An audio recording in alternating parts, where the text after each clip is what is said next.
Bismillahirrahmanirrahim. Assalamualaikum warahmatullahi wabarakatuh. Perkenalkan nama saya Arga Fahril Jaran Lubis, NPM 2008260102. Ini pada blog gastrointestinal.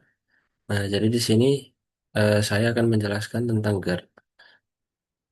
Nah, jadi GERD ini adalah penyakit kronis pada saluran pencernaan yang terjadi ketika asam lambung itu secara teratur naik kembali ke kerongkongan atau esofagus. Jadi kondisi ini disebabkan oleh melemahnya atau tidak berfungsinya lower esophageal atau esophageal sphincter. Nah, untuk epidemiologinya ini ya, data dari tahun 2003 itu menunjukkan sekitar 27 sampai dengan 27,4% masyarakat Indonesia pernah mengalami GERD. Kemenkes ini akan mencatat sebesar 10 sampai dengan 15% pada remaja Indonesia mulai menderita GERD.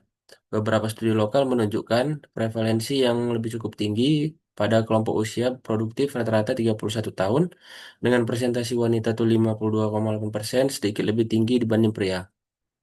Nah, GERD ini dapat muncul akibat kondisi fisik dan gaya hidup dan pola makan.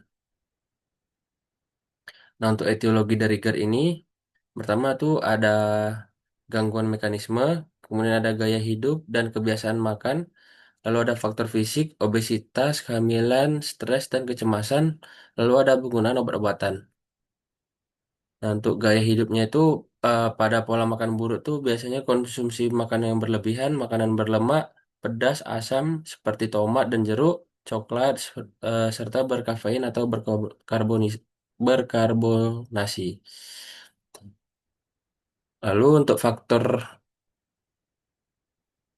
Lalu untuk faktor risiko, biasanya itu pada obesitas itu dia lemak perut yang berlebih akan memberikan tekanan ekstra pada lambung di intraabdominal pressure yang lalu akan mendorong asam ke atas. Nah, lalu untuk patofisiologi dari GERD ini,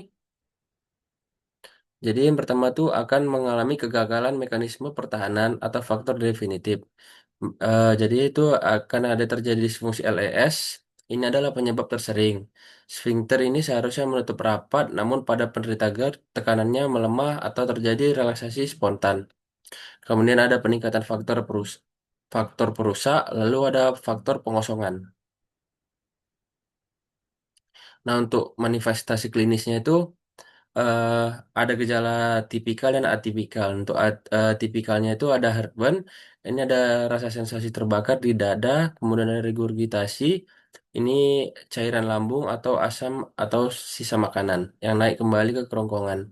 Kemudian ada disfagia, itu kesulitan menelan. Ini biasa terjadi pada kasus kronis akibat penyempitan eh, struktur.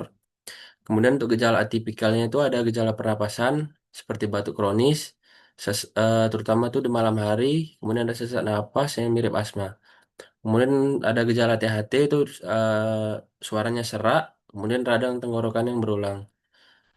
Lalu ada juga nyeri dada hebat yang menyerupai serangan jantung namun bukan disebabkan gangguan jantung. Nah, untuk cara menegakkan diagnosanya itu eh, pertama tuh ada seperti biasa tuh ada anamnesis dan kuesioner.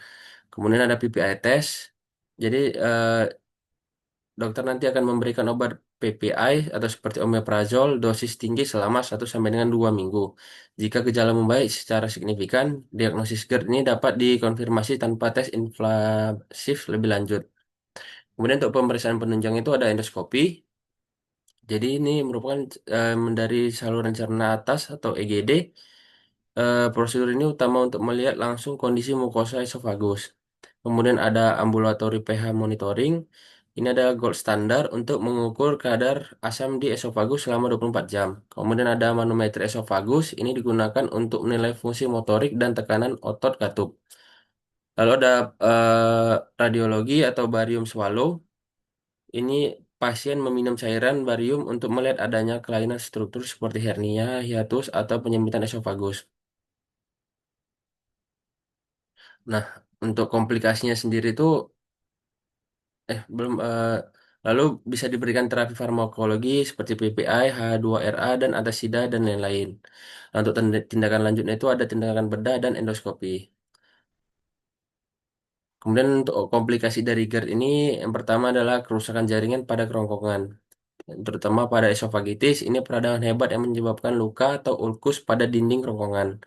Kemudian ada struktur esofagus, ini terbentuknya jaringan parut akibat peradangan kronis yang menyebabkan kerongkongan ini akannya menyempit. Kemudian ada kondisi prekanker dan kanker. Nah, untuk yang pertama itu ada barit esofagus. Ini jadi adalah perubahan sel lapisan kerongkongan menjadi sel yang menyerupai dinding usus. Ini adalah kondisi prekanker yang meningkatkan risiko kanker esofagus. Jadi ini merupakan informasi detail mengenai risiko tersedia di Mayo Clinic. Kemudian ada komplikasi luar kerongkongan atau ekstraesofageal. Jadi ini adalah masalah pernapasan. Jadi asam yang terhirup ke paru-paru dapat memicu asma, bronkitis, ataupun pneumonia. Lalu untuk gangguan THT-nya itu ada laringitis kronis, seperti suara sesak, sinusitis, dan rasa ganjal di tenggorokan. Nah, untuk tata laksana non farmakonya itu ada modifikasi gaya hidup, seperti menjaga pola makan, hindari makanan pemicu seperti lemak, pedas, coklat, kopi, dan alkohol. Kemudian ada pengaturan waktu tidur, jangan langsung tidur, jangan langsung berbaring setelah makan. Eh, Bisa diberikan jeda minimal 3 jam. Kemudian kontrol berat badan, menurunkan berat badan sangat efektif mengurangi tekanan pada katup lambung. Dan kemudian berhenti merokok.